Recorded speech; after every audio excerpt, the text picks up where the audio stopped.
আসসালামাইকুম প্রিয় দর্শক, সবাই কেমন আছেন? ভালো আছেন? আসলাম ধান দেখতে। মাশাআল্লাহ, ধান অনেক গাছ হয়ে গেছে, আসান সহ হয়েছে কুল্লের মাঠে, কতগুলি মাঠে আর কি। আমার এলাকায় ওই আইল দেখা যাচ্ছে না, গাছ কমানে মতির এই যাও এটা কি না আমাদের 11 কাঠা, এই শুধু আইল আমাদের। হ্যাঁ, আর এই জমিটা হ্যাঁ এটা আপা আছে না, মতির ধান একদম খারাপ হবে না, তাই না? মতির ধান মনে হয় বেশি দিয়েছে ধান, ওর ছেলে না।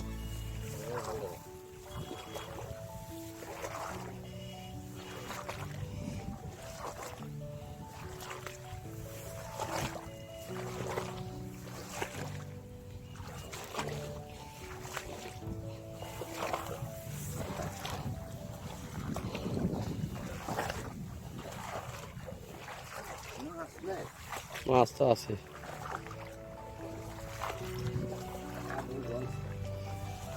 নুঙ্গে এদিন ছেড়ে দিয়েছি। হ্যাঁ, বেশি বেশি আওয়ালি গেল।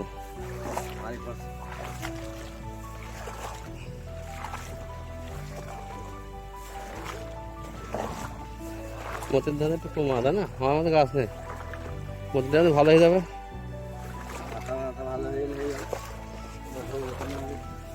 এটা ধানের সময় আরও ভালো হলো। মতির গাছ কম হইল তা, আর আমার গাছ বেশি হয়ে গেল।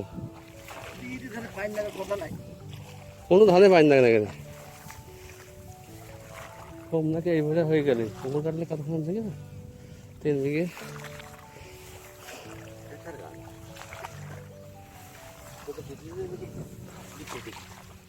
হ্যাঁ, খারাপ নিয়ে তারপরে দাঁড়বো ওই সবজির ওই আড়ানের মাঝে বজি দেবো, ওর জমিটা ঠাকুরপুরে দিই, ঠাকুরপুরে কিনি 10 কাঠা, বুঝলি না?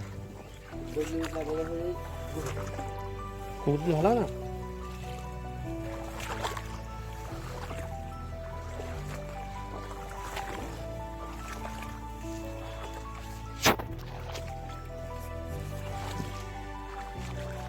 কমা নাই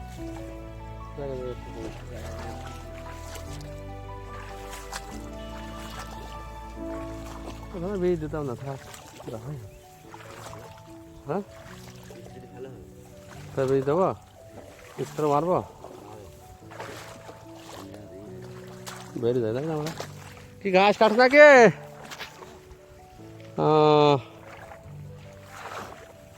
আমাদের ধান হবে তো ভালো, আলহামদুলিল্লাহ। আমারও ভাগটা কালো বেশি, আমার সার বেশি গেল নাকি কিছু বললাম না তো।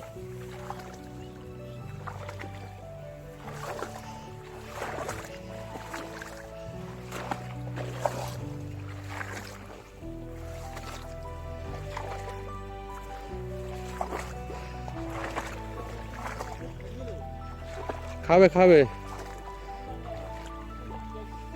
গ্রামে ভালো হয়েছে। ফের কি মেঘলা হবে নাকি কিছু বললাম না তো।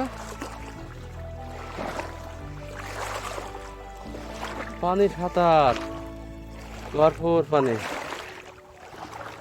এই বছর বিছুড়ে হবে না, পানি ছাড়বে না। তাহলে আমার কপি হেবি সুন্দর হয়েছে মাশাআল্লাহ, কপির চেহারা সুন্দর, স্বাদ দিয়েছে।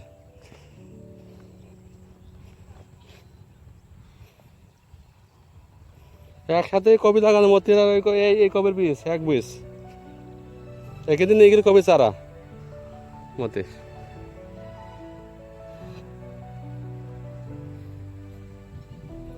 এনারে সব ঢক ঢক কি বলো,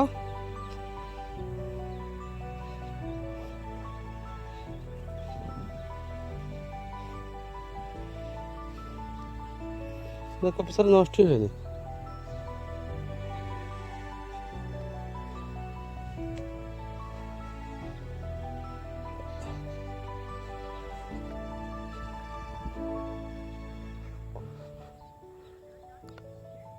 চিনতে পারবা?